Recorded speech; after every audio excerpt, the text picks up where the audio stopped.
Selamat petang, salam sejahtera. Berita paling menggemparkan seluruh Malaysia hari ini, Muhyiddin jawab Zahid Hamidi, sehingga Zahid Hamidi terkedu tak tahu nak cakap apa lagi. Berkaitan dengan kes saman Zahid terhadap Muhyiddin. Muhyiddin menjawab Zahid minta campur tangan kes jenayah lepas mesyuarat di rumah, kata Muhyiddin.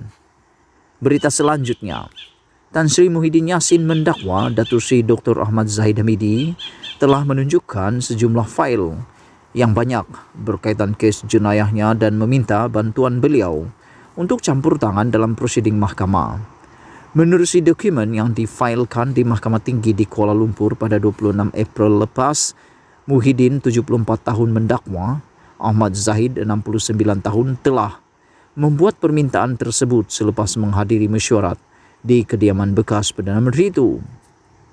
Selepas saya mengangkat sumpah sebagai Perdana Menteri ke-8, satu mesyuarat telah diadakan di kediaman saya bagi membincangkan antara lain pembentukan kabinet baru. Beberapa individu telah menghadiri mesyuarat tersebut termasuk Pelanatif Datuk Seri Mohammed Azmin Ali dan Tan Sri Abdul Hadi Awang.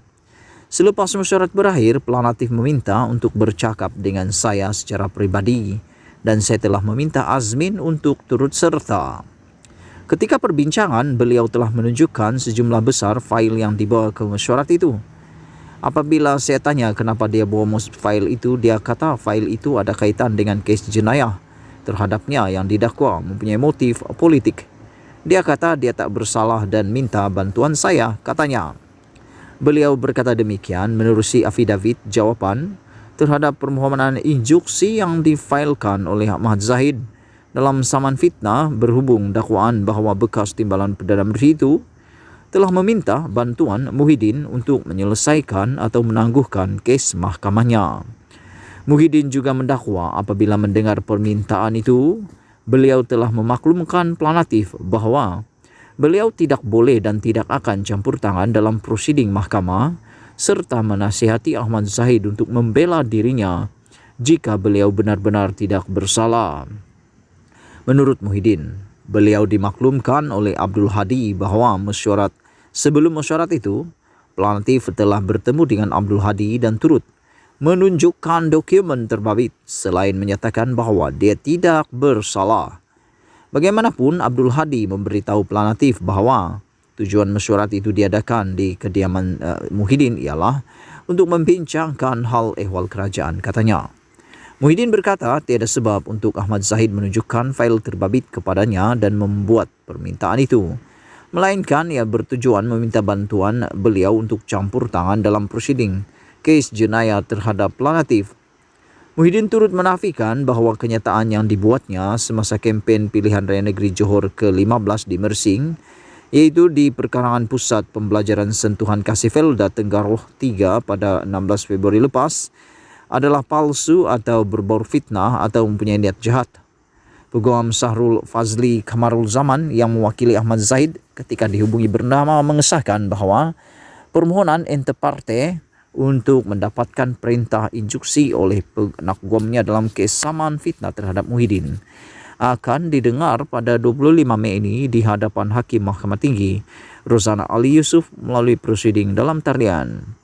Menerusi saman yang difailkan pada 4 April lepas, Ahli Parlimen Bagan Datuk itu memohon perintah injuksi secara ex parte supaya Muhyiddin atau wakilnya menarik balik kenyataan fitnah tersebut atau kenyataan fitnah serupa terhadapnya.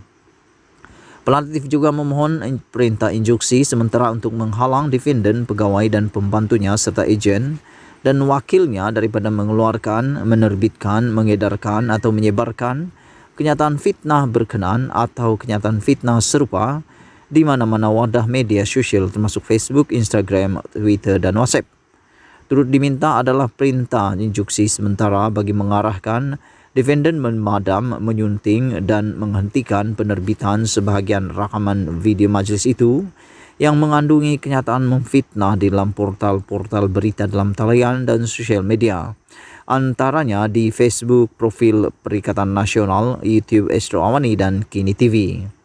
Selain itu, Pelanatif memohon perintah injuksi sementara mengarahkan defendant menulis kepada mana-mana penerbit, penyunting, pengendali dan pemilik portal-portal berita dalam talian atau platform media sosial yang menerbitkan kenyataan fitnah itu supaya memadamkan dan menghentikan penerbitan kenyataan fitnah berkenaan.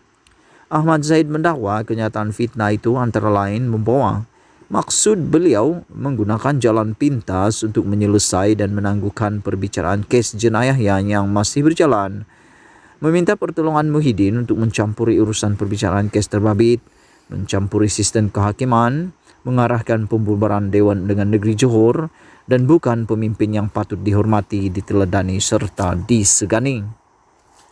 Ahmad Zahid menegaskan kenyataan-kenyataan fitnah itu adalah palsu, bertujuan untuk menjatuhkan reputasi dan nama baiknya. Ahmad Zahid juga mendakwa kenyataan fitnah berkenaan dikeluarkan oleh defendant selepas pengumuman SPR berkenaan PRN Johor. Oleh itu, pelanatif menuntut ganti rugi ganti rugi teruk dan teladan faedah, serta perintah mengarahkan defendant menerbitkan permohonan maaf dan tidak bersyarat secara bertulis di surat kabar yang akan ditentukan oleh pelanatif, selain menuntut kos dan lain-lain perintah yang difikirkan sesuai oleh mahkamah. Sekian isu hangat petang ini. Jangan lupa tinggalkan komen Anda. Sila tekan butang subscribe dan kita jumpa lagi. Bye-bye. Enggan balik ke Malaysia. Kalau benar beliau adalah betul, baliklah ke Malaysia. Buktikan dan ubahlah Malaysia. Bak kata pepatah Melayu, berani kerana benar, takut kerana salah. Menyembunyikan diri seakan-akan beliau adalah orang yang salah dan takut pula untuk membantu membangunkan Malaysia. Apa nak takut? Kalau memang benar apa yang dikata itu bukan fitnah, baliklah ke Malaysia dan bangunkan Malaysia. Jangan takut. Ini sembunyi pula. Ini hanya menulis, bahkan hanya berkata melalui media massa. Aku sangat heran. Dan aku juga heran dari mana perkara kedua yang aku tak percaya dari RPK ini adalah sebenarnya sumber RPK itu datang dari mana? Adakah sumber itu sumber yang sahih? Kalau memang benar sumber itu sahih, RPK kena buktikan siapa yang bagi dan siapa yang tulis. Itu lebih penting daripada kita menyiasat hakim-hakim yang ada di Malaysia. Yang terakhir, mengapa aku lebih menyokong Hakim Nazlan berbanding RPK adalah walaupun dikatakan jumlah 1 juta itu ada, namun aku tak percaya. Pertama, karena Hakim Nazlan sudah buat laporan polis. Macam yang aku kata tadi, berani kerana betul, takut kena salah. Membuat laporan polis itu bentuk disiasat sendiri oleh polis, itu perkara yang berani. Dan aku rasa tidak ada yang dia mau sembunyikan.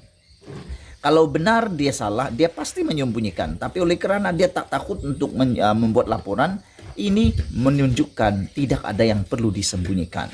Selain daripada itu, ada juga orang yang ingin bertanya berapa sebenarnya gaji Hakim Nazlan. Yang aku heran, kamu tak tanya pula gaji orang CEO, Perdana Menteri, timbalan Perdana Menteri, menteri-menteri dan sebagainya. Aku dah bagi tahu kamu semua. Perdana Menteri itu juga adalah penjawat awam. Beliau juga mempunyai grade gaji seperti penjawat awam. Cumanya dia adalah Perdana Menteri. Tapi gajinya juga bukan dibagi sembarangan, tulis sembarangan, fikir malam ini besok bagi.